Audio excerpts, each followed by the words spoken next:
your beliefs are what's creating your reality. A lot of times people think that reality is they're creating their beliefs. And this is the traditional way of looking is, well, something happens and therefore I formed a belief about it.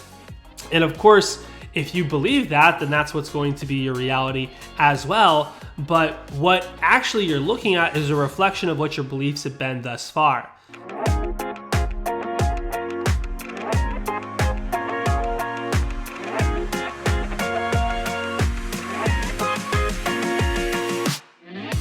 Welcome to the Better Than Rich Show with your hosts, Andrew Biggs and Mike Abramowitz.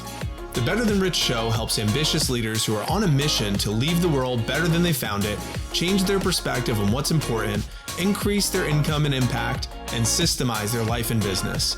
If you've ever struggled with finding your purpose, have felt disconnected or distracted, or found yourself going through the motions, this show will remind you that what you do matters and will re-inspire you to chase your highest dreams. It's time for you to become better than rich.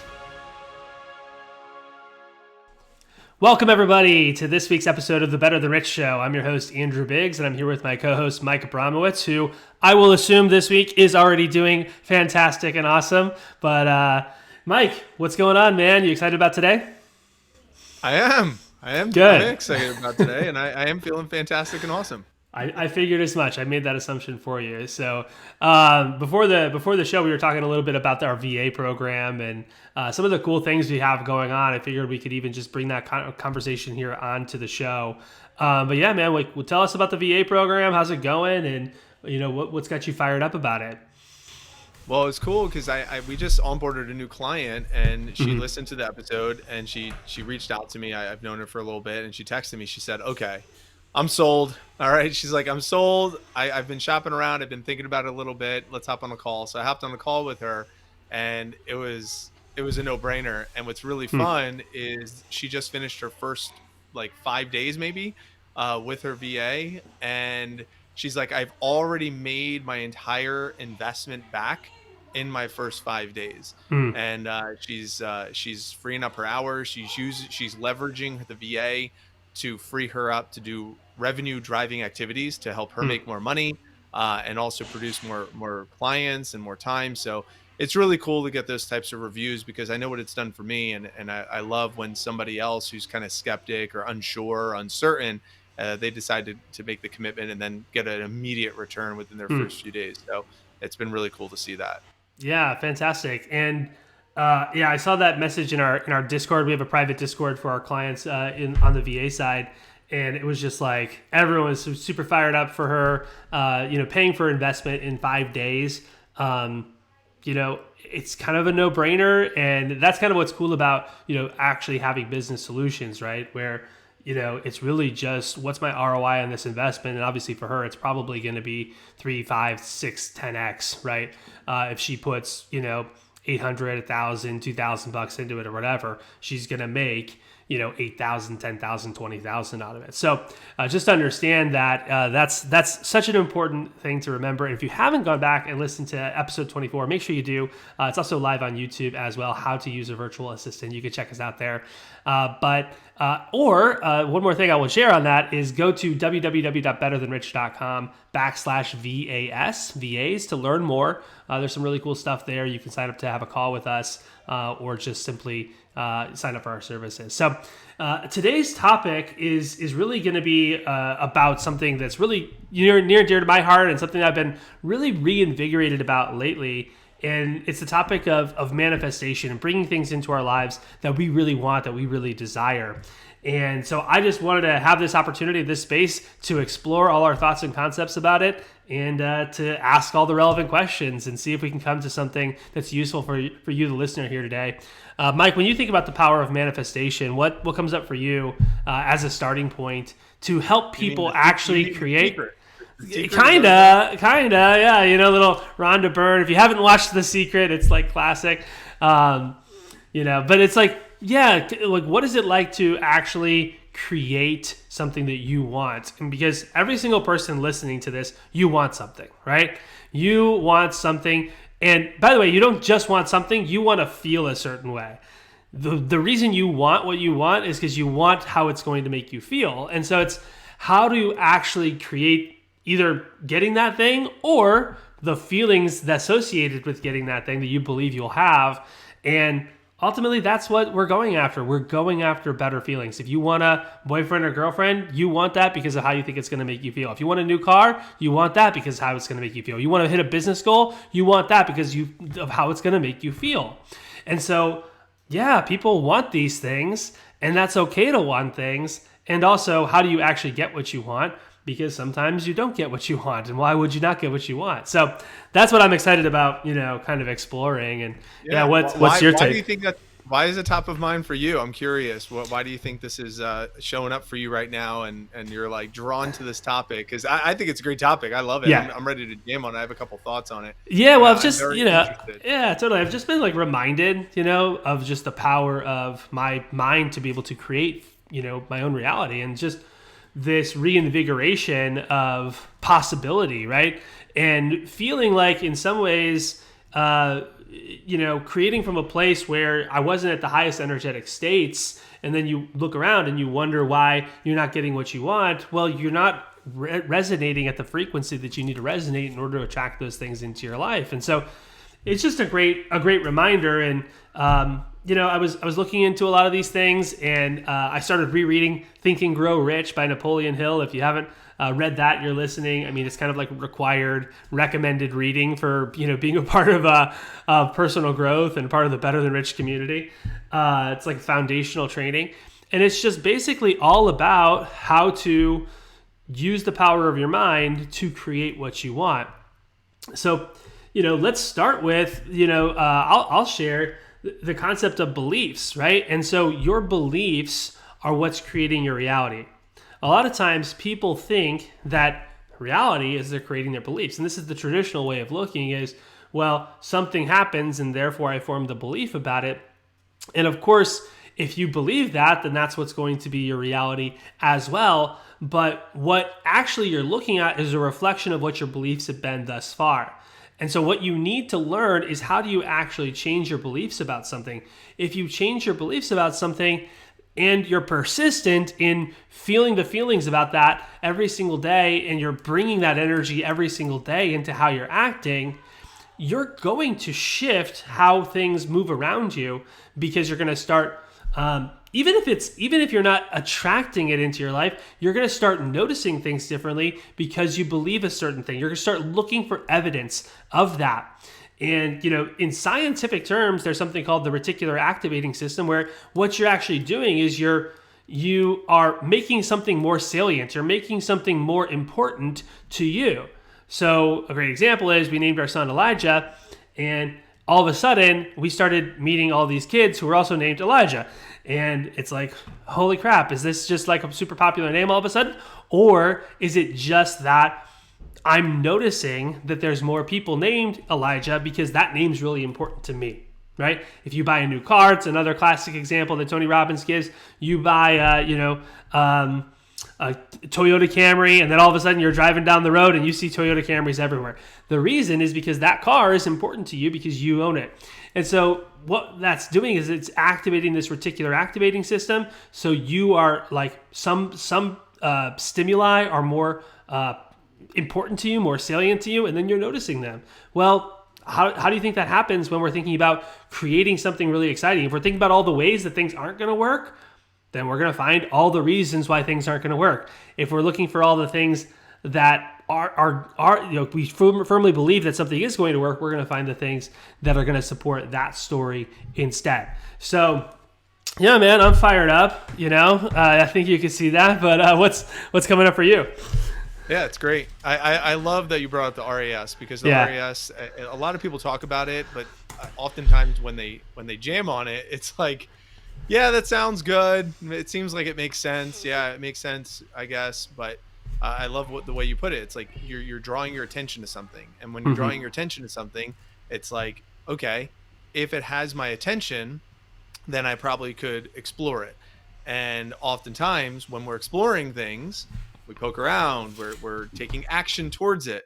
Well, what do you want to take action towards? The things you want or the things you don't want? And a classic example of what we've done at our events, and you showed me, is you put the two hands out. one to the left and one to the right. And it's like, if you put all the things that you want in your left hand and you're looking at your right hand, or vice versa, it's like you can't see the things you want if you're constantly looking at the things that you don't want. And if you're constantly looking at the things you want, you can't really focus on the things that you don't want, because that's just how it works, is what we focus on is what we bring about. So I really like that. And I also think that what you said about the feelings that you're creating. So ultimately, if we can predetermine our results, that's essentially what we're talking about here is results predetermined.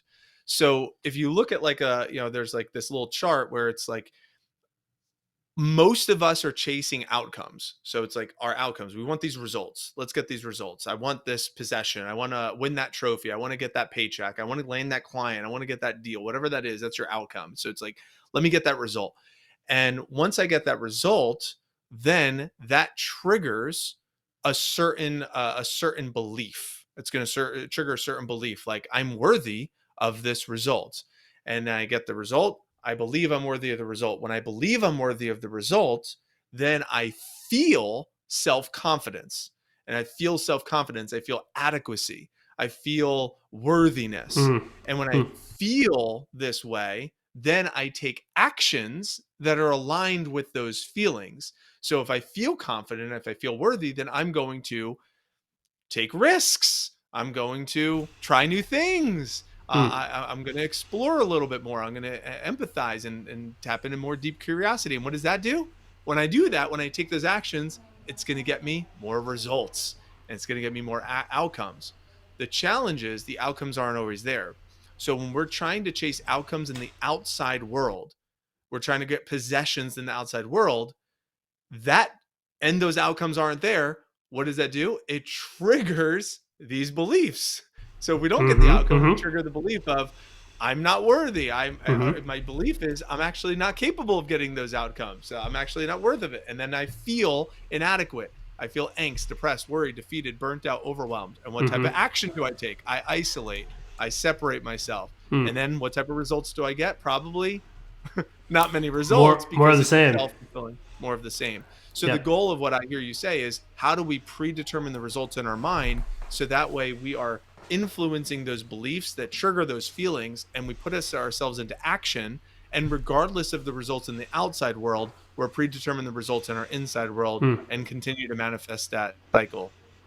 Absolutely. I mean, I think you're hitting the nail on the head, and what you said there is the moment, right? There's a moment of decision there when you don't get the results, right? Or a piece of evidence comes in that would dissuade you from continuing this belief. And it's like, well, I didn't get the exact result I wanted. I didn't have as many people, on my team as I wanted. I didn't have, the sales result I wanted. I'm not where I want to be. So that's the moment where we have to decide, do I give up on my belief and create a new one?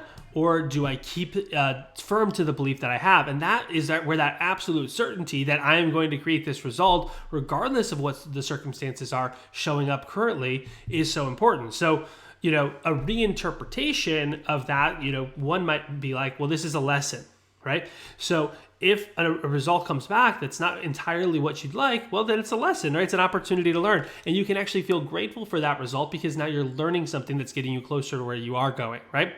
Or it could be like a redirection, right? Oh, it's actually really great that I didn't get that result because it's actually, setting me up for something else, right? The old cliche is like, when God closes a window, he opens a door, or something. If God closes a door, he opens a window. It's like the whole concept is, every single time that's a no to something is just a yes to something else. And so again, if you can feel grateful for that redirection in the moment, that's really good. So there's different ways of interpreting this.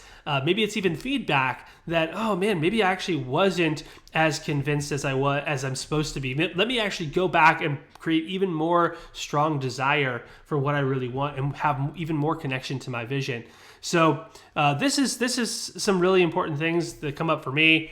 One of the things that I was thinking about from your perspective that I really admire about you, Mike, is just how you keep your goals top of mind. Right? First off, you have really clear goals, but then you also keep them top of mind. So I would love to hear from your perspective, how do you gain that clarity? And then also, how do you keep it top of mind? Because I think so often people struggle with either one or the other or both of those things.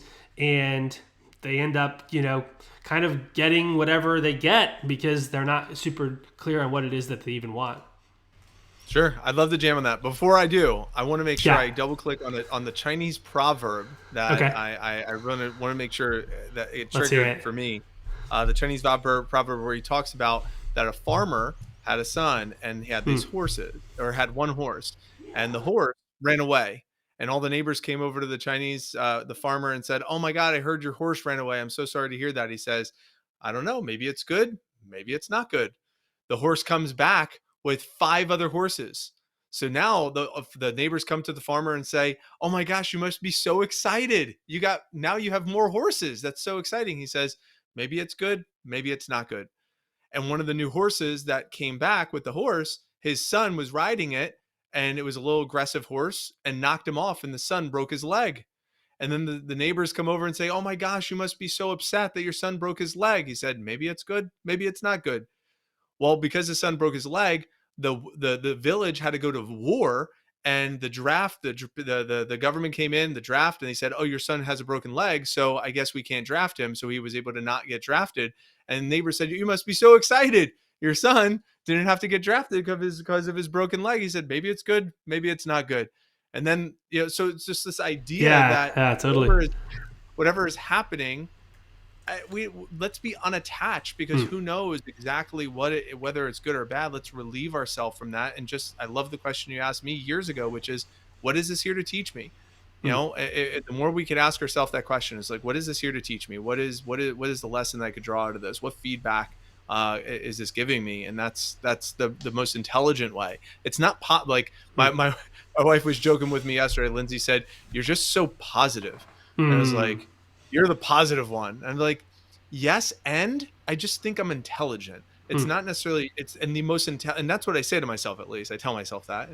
I like to think it's like, the most intelligent thing to do right now is to be positive. Hmm. That's more so what I'm saying to myself. I'm not saying be positive. I'm saying the most intelligent thing for me to do right now is to find the gift, is to draw the lessons, is to be positive. And that's what triggers the positivity, but it's more triggered by the question that I'm asking myself. Right, right. And so you're asking yourself the right questions. I think that's another thing we can come back to. But what I'm hearing you say is there's a thought process that goes into it. This isn't like, hey, let's just be happy all the time. Let's pretend like there's no pain and suffering in our lives and in the lives of others. But it is saying, well, what do we actually want to create? What are we going to do differently? And what's gotten you this result probably is just going to get you more of this result if you don't change it. And so, what if we tried having a positive attitude? I think that's ultimately where I would love to leave you today, the listener, saying, you know what if I just tried what Andrew and Mike are talking about for a couple weeks and see if I can bring about a positive attitude, see if I can really, cultivate these feelings of this emotion, this clarity, this gratitude, everything that I want to cultivate to create from a positive place. So that's definitely up there in terms of, what I'd love for you to take away from this episode. Mike, do you want to circle back and talk a little bit about Yeah, clarity? I mean, I think that you're really good yeah, at I can that, talk so I'd about love to that hear your real thoughts. quick. I mean, Yeah. absolutely. The big thing is giving myself the space, number one, to figure out what I do want. And I do create that. There's workshops I've attended, and there's workshops I've conducted on how to get clear of what I want. That clarity is step number one. You must have clarity. So for me, I get clear. I get clear on what I want based upon my reflections from the past and my vision for the future. So I look back at the past and say, okay, these are the things I want to get better at, or I want to improve on, or I want to continue to work towards. And then I look at the vision of the future and I say, these are some of the things that I want to have in the future, I want to be a little bit more of or become. And I'll see there's like a gap there. It's like, this is the past, this is the future, there's a gap. Cool. Let me get clear of what are most meaningful to me, that I can make priorities. And I think that's a key word there, which is priorities. Some people say goals.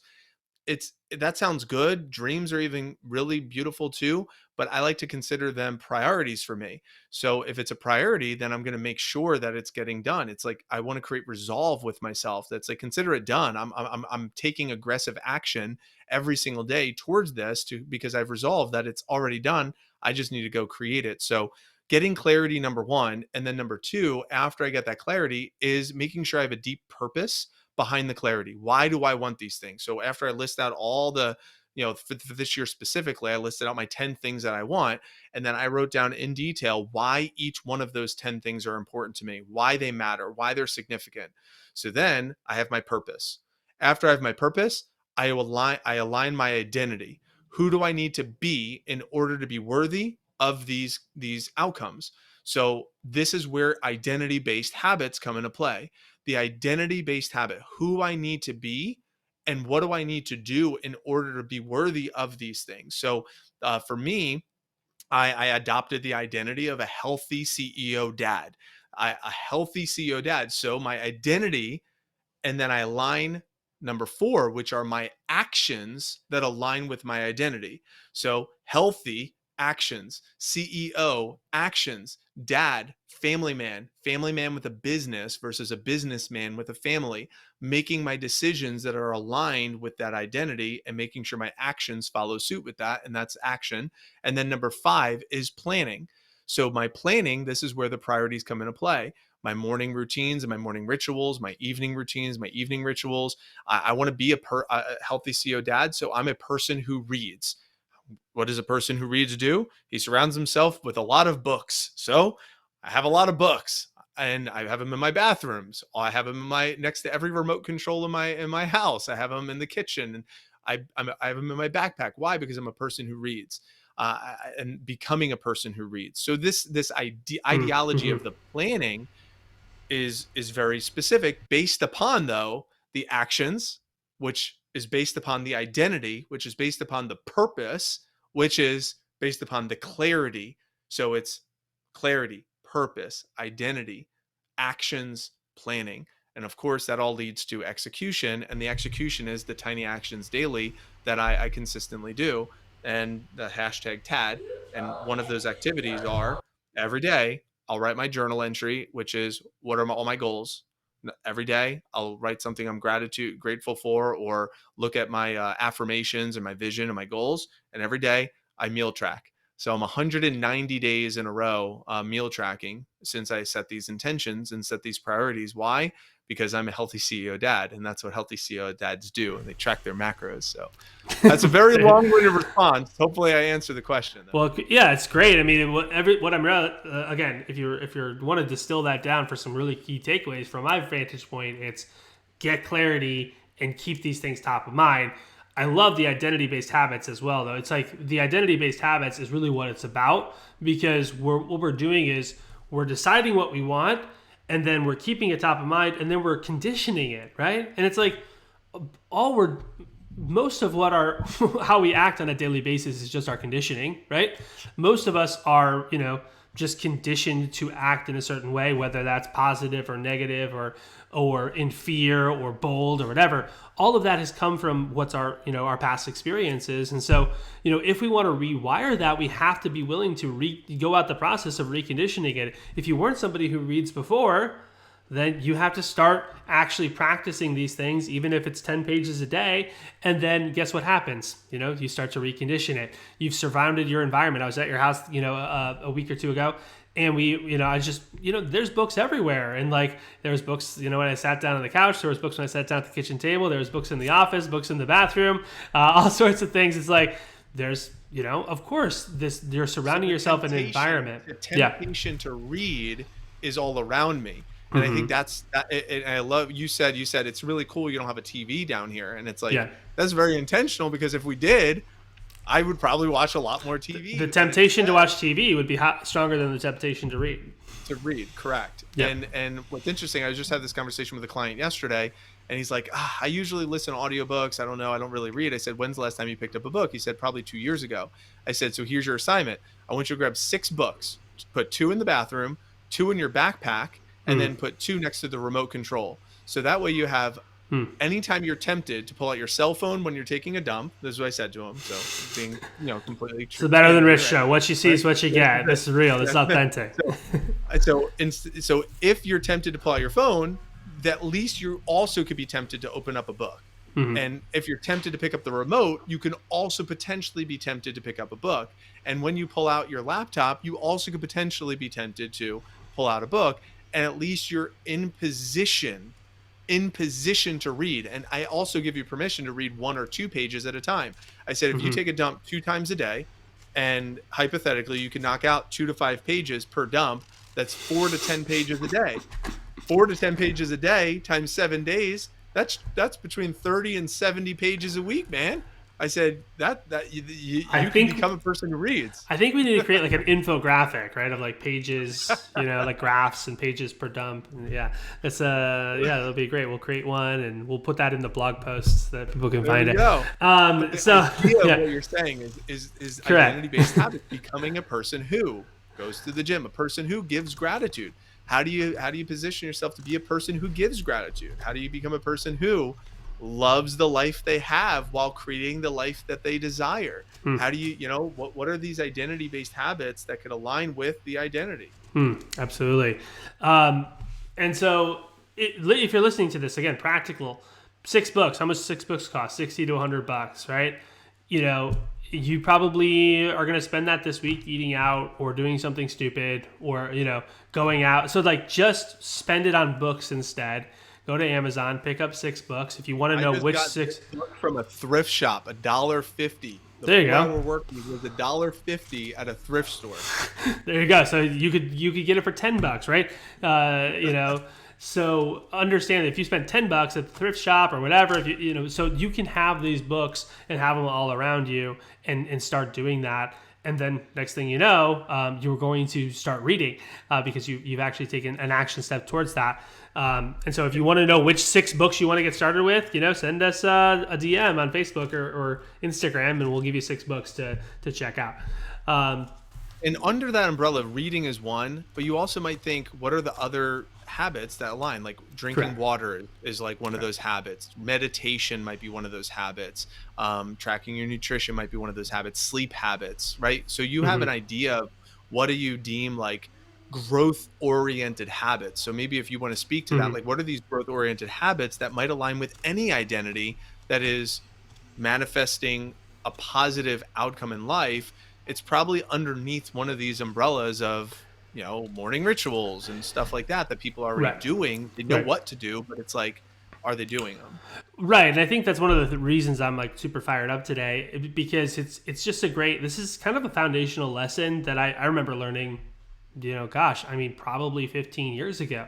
Right. And so it's like 15 years ago, you learned this lesson, but if you don't keep it top of mind, then it can kind of grow stale, or you're like, I already know that, or I've done that in the past, and works sometimes, but not not other times, or whatever. But if you actually follow it, right? If you actually take the time to read the book, to learn, to actually implement how to manifest something, really, it's a gateway to get whatever you want in life, right? Whether it's that perfect partner that you want, whether it's, a material item that you want, whether it's making a certain level of impact, or it's making a certain amount of money. And so that's really what this is, got me fired up about it. And I was thinking about like, what's the gateway drug, into manifestation? And it really is about changing your emotional state, right? Most of us are trying to create, most of the world is trying to create from these lower tier emotions. Let's see if we can list them out. It's like, okay, maybe shame, maybe guilt, maybe anger, maybe fear, maybe apathy, right? So like rage, resistance at the very least. So there's these very low tier emotions, right, that they're trying to create from, and they're wondering why they aren't getting out of the cycle. Well, what we want to do is we want to actually change that from this like frustration and this anger and this fear that we're going from, and just start practicing gratitude now. Like right here, right now, as you're listening, what's one thing you can be grateful for? Like really feel grateful for that. Like I'm grateful for the laptop that I'm looking at right now. I'm grateful for this mic. I'm grateful for my co-host, Mike Abramowitz. I'm grateful for, the home that I'm sitting in right now. I'm grateful for my piano. What are you grateful for? And if you can think about what are you grateful for as you're driving in your car, as you're on the treadmill at the gym right now, as you're lifting weights, as you're, sitting down at your desk, taking notes, whatever it is that you're doing right now, what can you be grateful for?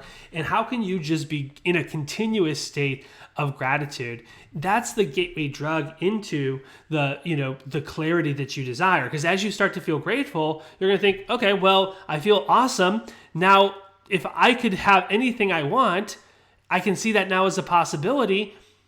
What would I want? And gain that clarity, and that can lead you down the steps, right, towards taking action and then conditioning those habits. So one of the things that I recently started doing is every morning, like literally within 5 minutes, I'm reading, I am statements. I'm looking at what I have, quote unquote, like they're things that I'm going to manifest in the future, but I'm saying I have this, I have that. And so those things are, I'm feeling the emotions as if I already have them.